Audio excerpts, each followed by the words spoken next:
Didier, après la victoire hier à la montagne de Lure, Richie concrétise aujourd'hui en remportant le Tour de la Provence. Oui, il remporte le général, mais c'est le travail de toute une équipe.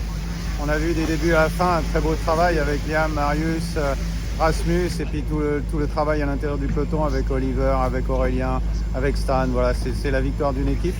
Mais c'est vrai que hier, avoir 4 secondes d'avance et jouer dans le système de défense est bien plus favorable qu'essayer de gagner 4 ou 5 secondes quelque part comme Ineos a essayé de faire. Donc on a joué la défense, on avait une équipe solide, très collective et ça a permis de venir décrocher ici, important pour l'équipe avec nos partenaires, Decathlon, mais CMA CGM, c'était important avec la Provence de montrer qu'on était là au rendez-vous et qu'on était présent et les remercie pour le raid tout au long de l'année et leur sponsoring.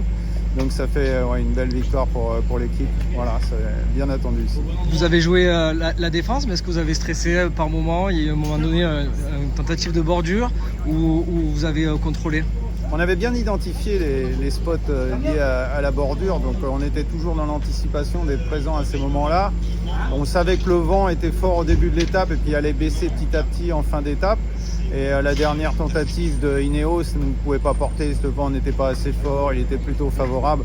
Donc on n'a pas stressé ni paniqué, on était présent là où il fallait, au moment où il fallait pour contrôler les éventuelles attaques. Voilà, c'est plus la gestion par rapport à l'échappée. Il y avait un coureur devant qui était dangereux, qui était à 2 minutes 22 Ounen, donc il ne fallait pas laisser un gap trop important, mais on a géré ça comme il fallait.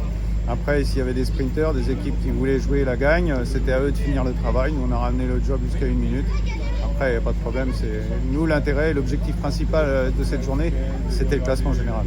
Vous découvrez Mathieu, qui est là depuis quelques semaines dans l'équipe. Parlez-nous un peu de lui, quel garçon il est, quelle qualité il a. Alors, c'est un garçon très discret, plutôt timide, qui ne parle pas beaucoup, qui est très gentil, très poli. Voilà, je pense qu'il a d'énormes qualités, qu'il doit maintenant les exprimer dans la montagne. Donc je pense qu'il a à dire. Pour lui, rentrer dans l'équipe et tout de suite performer, gagner une étape, gagner un classement général sur une course qui est chère à nos partenaires, je pense que c'était important. Il montre qu'il est présent, qu'il a passé tous les points de passage de l'hiver avec une préparation, avec des attentes, avec un rôle de leader.